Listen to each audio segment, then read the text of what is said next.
ఇందులో కేంద్రం జోక్యం చేసుకోవాలి, కేంద్రం పట్టించుకోవట్లేదు అంటూ రాష్ట్ర ప్రభుత్వం ఆరోపిస్తుంది. అసలు కేంద్రం ఎలా వ్యవహరిస్తుంది వ్యవహారం? ఇవాళ దక్షిణ తెలంగాణ ఎడారి కావడానికి కారణము మొట్టమొదట కాంగ్రెస్, నెక్స్ట్ బీఆర్ఎస్. ఈ రెండు పార్టీలు ప్రధాన బాధ్యత వహించాల్సి వస్తుంది.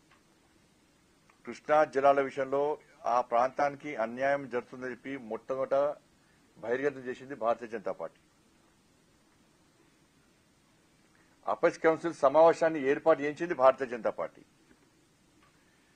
అపెక్స్ కౌన్సిల్ సమావేశంలో అబద్దాలు చెప్పే ప్రయత్నం చేసిండు అప్పటి రాష్ట్ర ముఖ్యమంత్రి కేసీఆర్ గారు.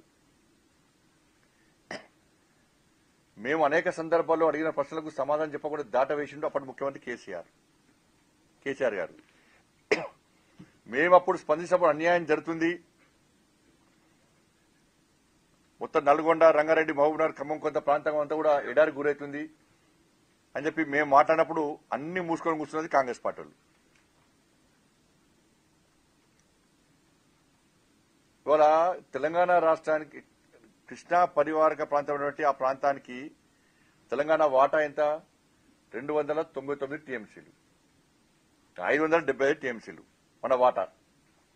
కానీ అప్పటి రాష్ట్ర ముఖ్యమంత్రి ఆంధ్ర నాయకులతో కుమ్మక్కై ఏం చేసిండు కేసీఆర్ గారు? 299 టీఎంసీలకే సంతకం పెట్టొచ్చిండు. ఈ విషయాన్ని ఆధార పేపర్లతో సహా ఇద్దరి మధ్య జరిగిన ఒప్పందాలను పేపర్లతో సహా నేను బహిర్గతం చేసేటప్పుడు అప్పటి నుంచి ఇప్పటి వరకు కనీసం అప్పుడు కేసీఆర్ దగ్గర నుంచి సమాధానం లేదు. ఫస్ట్ బీఆర్ఎస్ పార్టీ దానికి సమాధానం చెప్పాలి. 575 టీఎంసీలు కృష్ణా జలాలు తెలంగాణకు రావాల్సి ఉంటే వాటా ప్రకారము 299 టీఎంసీలకే కేసీఆర్ గారు ఏ విధంగా సంతకం చెప్పి పెట్టిండు, ఏ విధంగా ఒప్పుకున్నారు?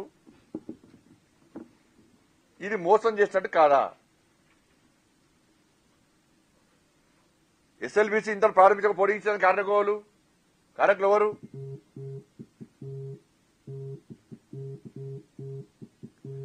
కాబట్టి కృష్ణా జల విషయంలో ఆ ప్రాంతానికి, ఆ ప్రాంత ప్రజలకు రెండు పార్టీలు క్షమాపణ చెప్పాలి. వీళ్ళిద్దరే మోసం విషయం. ఎప్పుడు రాష్ట్రంలో అధికారం లేవు. మేము కేంద్రంలో అప్పుడు రెండు రాష్ట్రాలకు న్యాయం చేయాలని చూస్తాం. కానీ ఈ రాష్ట్ర అప్పుడు ఇక్కడ ఉన్నట్టు కేసీఆర్ ఆంధ్ర నాయకులతో కుమ్మకై తెలంగాణకు అన్యాయం చేసిండు. తెలంగాణకు అన్యాయం చేసిన నీళ్ల విషయంలో తెలంగాణకు అన్యాయం చేసిన మొట్టమొదటి ద్రోహి కేసీఆర్. ఇవాళ మళ్ళీ ఏం తెలియనట్టు, నంగనాథ్లకి ఏం తెలియనట్టు మళ్ళీ ఇవాళ కృష్ణా జలాల విషయంలో ప్రజల దృష్టి మళ్లించే ప్రయత్నం చేస్తే రెండు పార్టీలు ప్రధాన పాత్ర పోషించాలి. రెండు పార్టీలు ప్రధాన బాధ్యత వహించాలి. ఈ రెండు పార్టీల కారణం నేను మళ్ళీ అడుగుతున్నా. 299 నిమిషాలు సంతకం ఎట్లా పెట్టినావు? నువ్వు ఎవరిని అడిగి పెట్టినావు? అన్యాయం జరుగుతుందని తెలుసా తెలియదా? ఇప్పటికీ సమాధానం ఎందుకు చెప్తలేవు? దీని తర్వాత కూడా నేను లేఖ రాస్తే సంబంధిత అధికారులు కూడా 575 టీఎంసీలు మాత్రం తెలంగాణకు రావాల్సి ఉండే అని చెప్పించి కేసీఆర్ ప్రభుత్వంలోని అధికారులే నన్ను కోడ్ చేస్తూ కేంద్రం లేఖ రాశారు. నాది కోడ్ చేస్తూ కేంద్రం లేఖ రాశారు. అయినప్పుడు కేసీఆర్ లో కూడా కనీసం స్పందన లేదు. అప్పుడు జగన్మోహన్ రెడ్డి గారితో కుమ్మక్కై బిర్యానీ తినిపించి, చేపల పులుసు తినిపించి ఏమయ్యా మరి అప్పుడు ఆలింగనం చేసుకుని అన్నా తమ్ముడు అని చెప్పి తెలంగాణ ప్రజలకు బొమ్మ చీరారు.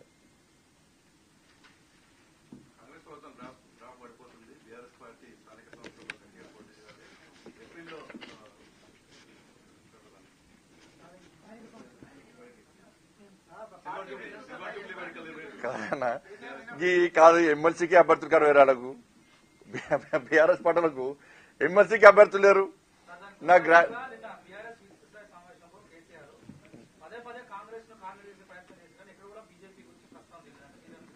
వాళ్ళిద్దరు ఒకటి. ఇప్పుడు నేను మళ్ళీ చెప్తున్నా, కాళేశ్వరం కేసు ఏమైంది?